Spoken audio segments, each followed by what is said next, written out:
Today on All Out Brick, we're going to be taking a look at the Jetrax T6. We're going to build the set, review it, and then give out a score. Let's get started.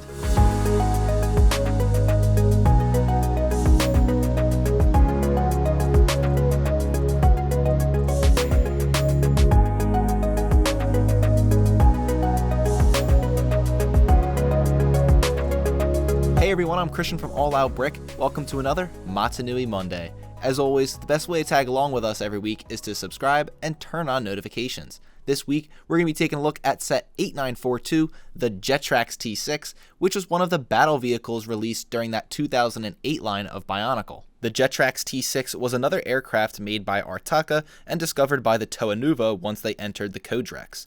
But while the Toa Nuva were obsessed with the engineering design of the vehicle, the Makuta Antroz snuck in and stole the vehicle right in front of them. When Antroz flew the vehicle into a lightstone, the vehicle became supercharged and turned into a golden color. There's actually a limited edition version of this set, which represents the supercharged form, but it's way rarer, and unfortunately we couldn't get a hold of it for this review. Antroz eventually ejected himself from the vehicle to try and destroy it alongside the other two battle vehicles, but Toa Kopaka wasn't about that and stopped all three vehicles before piloting the craft by himself. Taking a look at the packaging, we've got a pretty big box, but it's also a simple design. There's one big image of Antroz flying the Jetrax T6 and firing off some of those blasters, and then at the bottom there's a graphic of Antroz next to the Jetrax T6 since this is a combination, and then we've also got the 9 to 16 age range, the set number 8942, and it contains 422 pieces. And on the back of the box, we've got a much larger image of Antroz standing next to the battle vehicle. There's a picture up top of a hand gripping the bottom of it and flying it through the sky. To the right, we've got the other two battle vehicles from 2008. And on the bottom, we've got a couple different graphics of the play features associated with this set. We, of course, can push the engines in and out, lower the canopy, open it, and fire off the sky blasters. Last week, the battle vehicles started off great with that Rocco T3 set, and I am very excited to take a look at the Jetrax T6. Hopefully it can live up to the expectations. Let's go ahead and complete the build.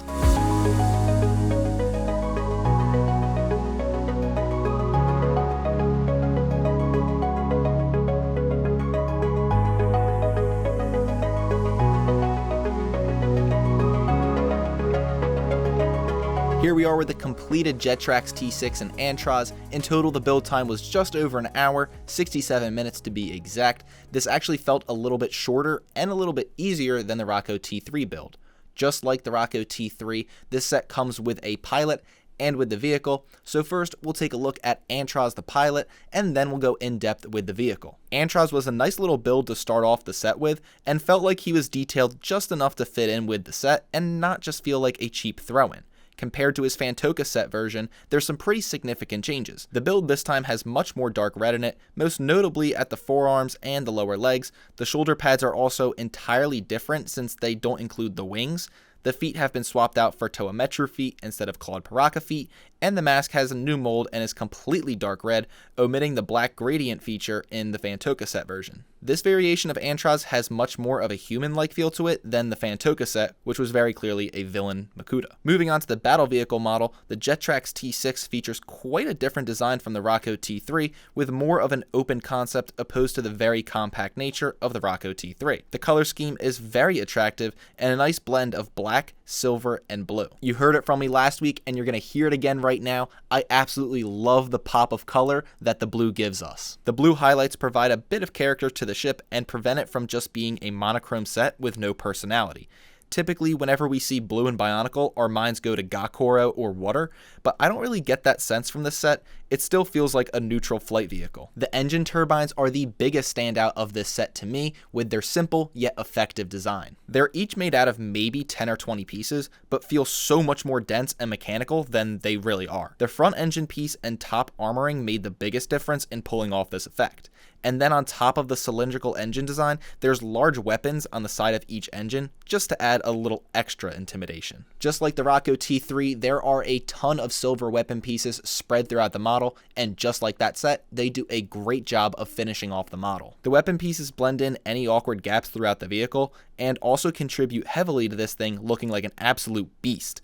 There are even 4 lasers by the cockpit, because why not have even more weaponry available? The Jetrax T6 features several play features and functions that supplement the great construction. First up, Antroz can be inserted into the cockpit of the ship as its pilot. It's a very simple and sturdy installation that requires just opening up the canopy, snapping him into place via an extruded pin on his back, and then Technic axle holes on his ankles and hands. The result is a very rigid connection that typically we don't get with sets.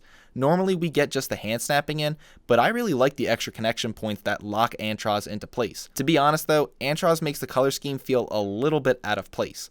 The dark red doesn't mix too well with the black and blue, but it does achieve the effect of someone piloting the vehicle that should not be in command of it. I think if you were to swap in a modified Kopaka, this thing would look incredible, but it makes sense story-wise that the Antroz Makuta doesn't look right piloting this craft. The 2 engine turbines are able to flip in and out, which represent the vehicle's flight status. When the engines are tucked in, this is the landed form of the battle vehicle. When the engines are out, the vehicle is in its flight form. A Technic lift arm system accessed on the bottom of the ship controls whether or not the turbines are tucked in or opened out. By pushing the lift arm up, the engines tuck in, and then by pushing down from the top side of the ship, the engines spring into flight mode. It feels like there might be just a little bit too much weight or torque controlled by this small system because it can get stuck a little bit or move a little slow when you're trying to flip them in and out, but it gets the job done. 3 Midoc Sky Blasters are spread across the bottom of the vehicle, 1 below each turbine, and 1 dead center in the front of the model. The set includes 4 spheres for each blaster, which fill them completely. The lift arm system, which controls the turbine configuration, also acts as a handle to grip the ship and fly it through the air. The weight of this model ends up balancing quite well when handling the grip. Thanos would be proud. There's also a steering attachment that can turn from side to side, but it's pretty locked in place once you put a pilot in. If you have this set in your sights and want to get it for yourself, there is a decent bump up in price when comparing to the Rocco T3. If you want to get this set in use condition, it'll cost you around $100 US right now, but if you want to go brand new sealed condition, that's going to go up to $180 US for brand new.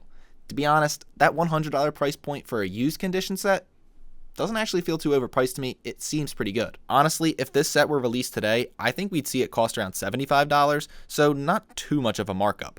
But when it comes to sealed condition, there's no big reason to jump at the $180 price point unless you're adding to your sealed collection. In terms of a score, I'm going to give this set an 8.8, which bumps it up ahead of that Rocco T3 in the battle vehicle standings. The overall scale of the set feels much larger than the Rocco T3, despite only having 30 more pieces than that set. The parts in this set are much larger in size and include quite a few large mold parts, hence the price bump up. I would highly recommend this set for any Bionicle fan. The construction and final appearance takes me back to 2001 and feels very coherent to the world of Bionicle. The stage is definitely set up for that final battle vehicle next week.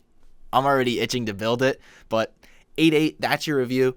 Thank you guys for watching. If you like this video, be sure to give us a thumbs up and subscribe to our channel to be the first to see all of our future content.